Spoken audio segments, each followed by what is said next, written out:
más, conocerlo más. Espero yo que con la chispita que les entregué hoy, a alguno de ustedes se le quede la inquietud de seguir leyendo esa obra que se llama La Filotea, ¿sí?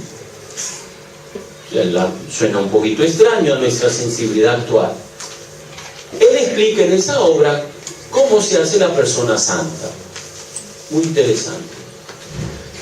Vicente de Paúl, con toda la carga social que dejó él en su momento, de cuya vida Don Bosco se dedicó a publicarla, y si vamos a contar páginas, es la vida de santos más amplia que escribió San Juan Bosco.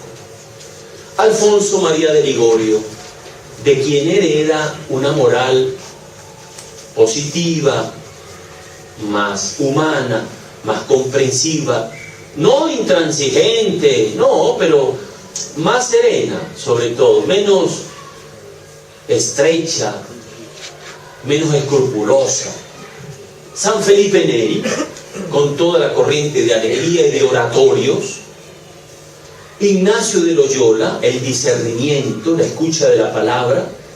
San Juan Bosco, desde los 16 años, hizo camino en la espiritualidad ignaciana. Todos los sábados, en Chieri, iba a la catequesis de los jesuitas. Y luego sacerdote, durante 30 años seguidos, hizo retiro espiritual ignaciano.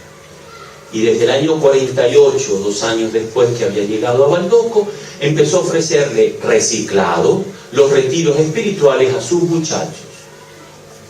Santa Teresa de Ávila, nada te turbe la presencia de Dios.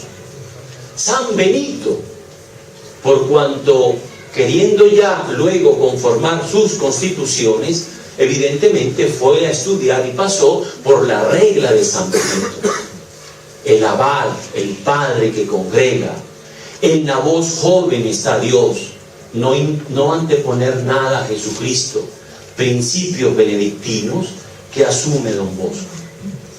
Estos, anteriores a su vida, están como en los bastidores del escenario. Vemos a Don Bosco y detrás están estas corrientes que lo ayudaron a él a ser santo. Y luego los contemporáneos suyos, empezando por su mamá, su gran amigo y confesor Tafaso, sus muchachos, entre los más conocidos Miguel, Magone, Domingo Sabio, etc. Sus colaboradores luego Miguel Ruba, Antonio Rosmini, un autor contemporáneo de él, un señor, un profesorazo. Una tarde llega al oratorio a saludarlo, y con otro canónico. Don Bosco lo recibe atentamente, le dice: caramba, mira, me fallaron unos asistentes, ¿me pueden atender estos grupos que yo voy a atender estos otros? Y lo puso a atender el grupo. Antonio Rosmini, hoy beato también. Por supuesto Maín, de muchacha, luego Madre Mazzarello. Personas que sin darse cuenta estaban acompañándose y resulta que eran santos. Y convivieron. Me gustaría a mí, imagínate tú, que yo de aquí a unos años sepa, yo estuve esa noche allí, yo veía cómo me miraba, wow, beata, beato. Entre nosotros hay también santidad, de la anónima, de la sencilla. Aquí estamos entre santos, imperfectos todos, pero encaminados. Nos estamos ayudando en el camino. Quizás el servidor es un avestruz, pero aquí debe haber muchas golondrinas. ¿Verdad que sí? Avanzamos. Y ahora sí, juvenil. ¿Por qué espiritualidad? ¿Por qué salesiana? ¿Por qué juvenil? Por estos 3 bloques de argumento. Primero, por la fuerza y el vigor del resucitado, que dándonos su espíritu nos manda a la evangelización. ¿De dónde saqué yo eso? De unas circunstancias y de una enseñanza. Las circunstancias. El 12 de abril de 1846, era un domingo, Y era domingo de resurrección, domingo de Pascua. 3 años antes, don Bosco había estado del tumbo al tambo y no sabía dónde seguir trabajando con sus muchachos, no tenía lugar. Meses previos, febrero, marzo, dados los acuerdos y los contratos que había que hacer, alquiló lo que se llama hoy Baldoco. Y un domingo de Pascua, 12 de abril, don Bosco llegó a Baldoco.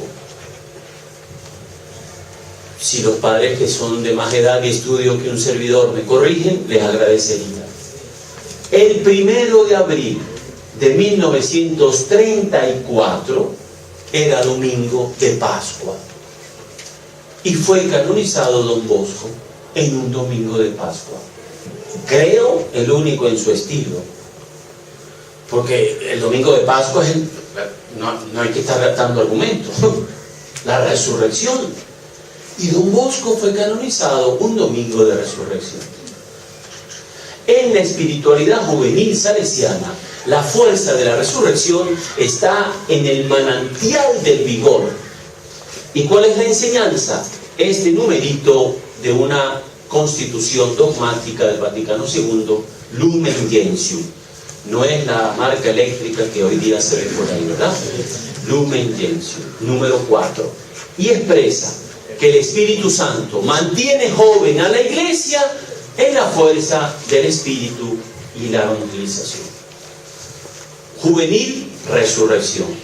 Juvenil, las personas con las cuales nos hacemos santos. Y es una marca de edad que dejó don Becky cuando explicó el MJS. Personas entre los 8 y los 30 años, porque hoy día sabe, existe el niño, el preadolescente, el adolescente puber, el adolescente, el puber adolescente, el joven adulto, el adulto joven, y así vamos avanzando hasta que llegamos a los sexagenarios, ¿verdad? Algunos no llaman sexagenarios, sino sexigenarios. Ok. Entonces, por esta circunstancia, también cultural, la población con la cual se anuncia el sistema preventivo, se desarrolla la misión salesiana, es este grupo social de 8 a 25 años alrededor. Ese sujeto, argumento sociológico, marca la experiencia juvenil. Y el estilo, la propuesta, el modo, la alegría, el planteamiento sencillo, festivo, inmediato, precisamente juvenil. Estos 3 elementos le dan densidad al adjetivo juvenil. Espiritualidad juvenil salesiana. Antes de seguir, un ratito solo para que lo pienses. Dialoga contigo, espiritualidad, la primera parte, el mundo interior, etc.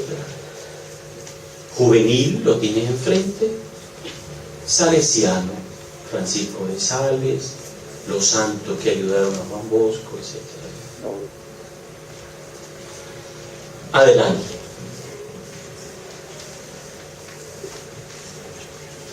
Esta espiritualidad juvenil salesiana la fuimos concentrando en estos 6 elementos, que también pueden ser 5 y uno que lo atraviesa, ¿verdad? Les cuento mi experiencia. Cuando yo tenía 14, 15 años, en el siglo pasado, evidentemente, ¿sí? Los salesianos se encargaron de entregarme a mí una manera también de hacerme santo. Rafael Andrés, visita la Eucaristía. Rafael Andrés, cumple el trabajo, el deber.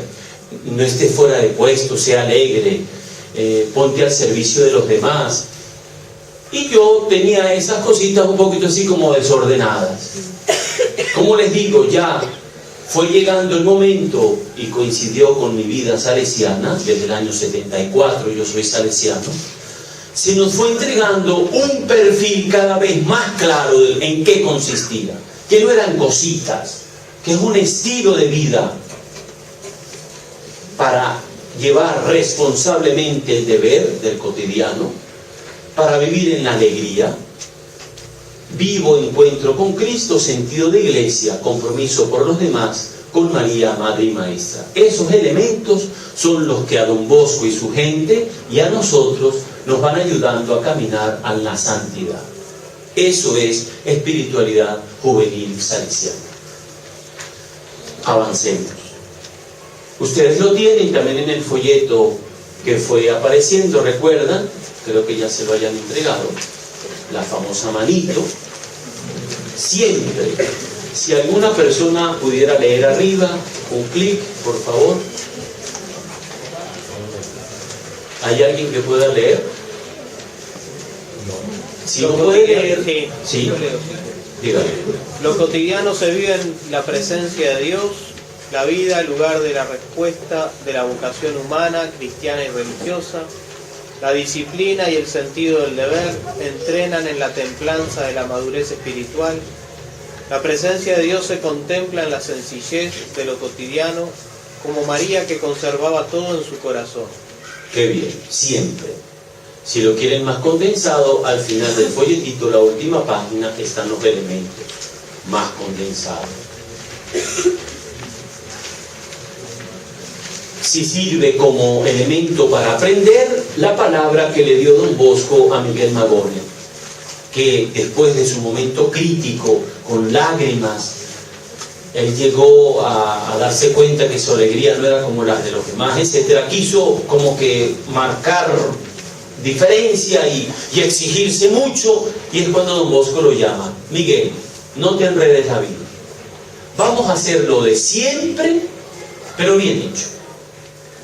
Eso es, el cotidiano, mi deporte, mi saludo en la casa, mi orden en la habitación, mis amistades, mi cine, mi escuela, lo de siempre, bien hecho. Es eso, en la presencia de Dios. El segundo, por favor, siempre alegres. ¿Quién puede leer?